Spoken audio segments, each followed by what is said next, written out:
ओम नमो भगवते वासुदेवाय नमः। नमस्कार दोस्तों, आप सभी का मेरे चैनल आसान राह में हार्दिक स्वागत है। दोस्तों, आज हम आपको बताएंगे कि आंवला दीपदान कैसे करना चाहिए, क्या विधि रहेगी। क्योंकि कार्तिक मास में दीपदान का बहुत ही महत्व होता है और आंवला नवमी से लेकर कार्तिक पूर्णिमा तक आंवला दीपदान किया जाता है। कभी भी कर सकते हैं, इसका कई हजार गुना हमें फल मिलता है। साथ ही आप ये भी जानेंगे इस वीडियो में कि घर में गंगा दीपदान कैसे करें। तो चलिए वीडियो शुरू करते हैं। वीडियो को लाइक कर दीजिएगा। अगला दीपदान आप कार्तिक पूर्णिमा के दिन भी कर सकते हैं अगर आपने बीच में कभी नहीं किया है तो। और आपने अगर पूरे महीने कोई दीपदान नहीं किया है तो भी आपको ये 5 आंवला दीपदान करने से भी पूरे महीने का पुण्य प्राप्त हो सकता है। और आप वैकुंठ चतुर्दशी को या फिर कार्तिक पूर्णिमा को या फिर एकादशी को जरूर आंवला दीपदान करें।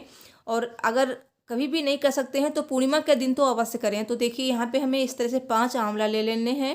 और देखिए मैंने गेरू से थोड़ा सा यहाँ पे चौक बना लिया है, आप रंगोली भी बना सकते हैं।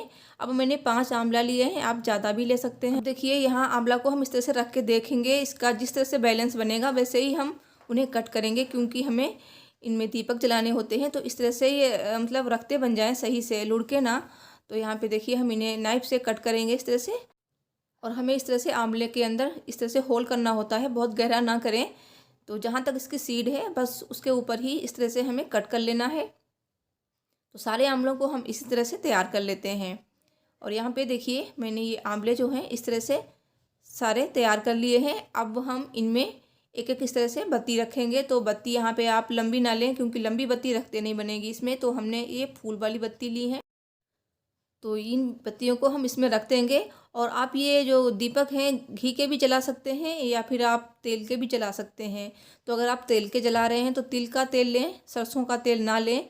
और तिल के तेल का बहुत ही ज़्यादा महत्व होता है, तिल का भी बहुत महत्व होता है कार्तिक मास में। तो देखिए मैंने सारी बत्तियाँ इस तरह से रख ली हैं और अब हम इन दीपकों की पूजा करेंगे। तो यहाँ पे मैंने थोड़े से फूल चढ़ा दिए हैं इस तरह से तोड़ के।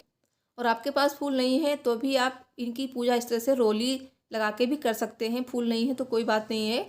और अब हम यहाँ पे इन्हें रोली लगा के पूजन कर देंगे और अब हम इनको जला देंगे। तो आपको जलाने से पहले भी इनकी पूजा करनी है और जलाने के बाद भी हम इनकी पूजा करेंगे।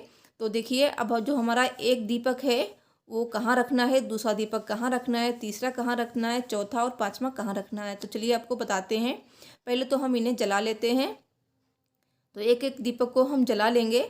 और इन आंवले के दीपक का जो दान होता है बहुत ही ज़्यादा महत्वपूर्ण होता है फ्रेंड्स।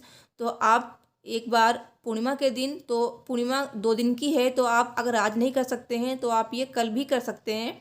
तो आप इन्हें कल भी जलाकर दीपदान कर सकते हैं। तो देखिए मैंने 5 दीपक जला लिए हैं और अब हम इनकी फिर से पूजा कर लेते हैं। तो अब हम यहाँ पे दोबारा से रोली लगा देंगे और इनकी पूजा हमें इस तरह से करनी है बस, और ज़्यादा कुछ नहीं करना होता है। तो अब चलिए चलते हैं अपने दीपकों को रखने।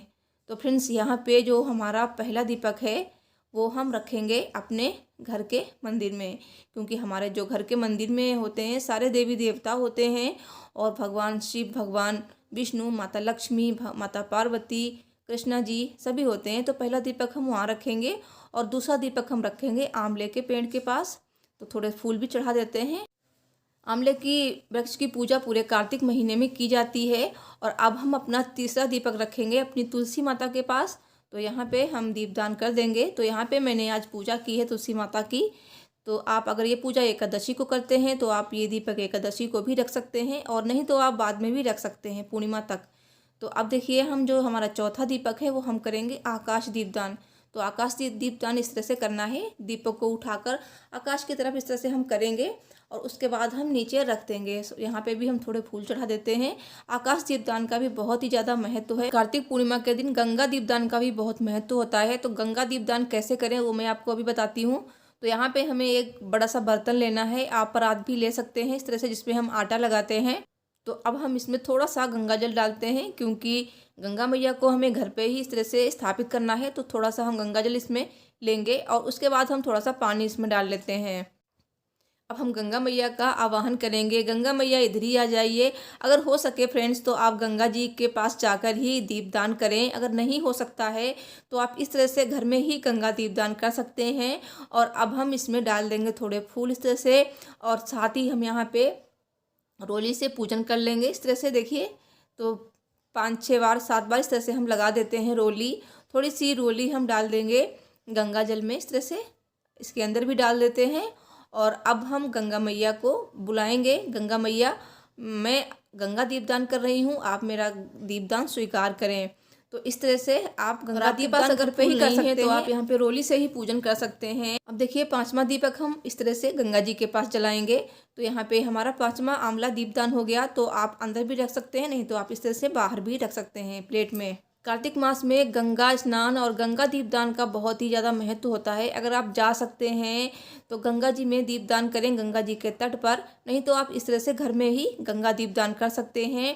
और आप इसके अलावा और भी दीपक बना सकते हैं, उन्हें भी इस तरह से गंगा जी के पास रख सकते हैं। तो आप इसके अलावा भी और भी दीपक देव दिवाली के दिन अवश्य जलाएं। देव दिवाली यानी कार्तिक मास की पूर्णिमा के दिन।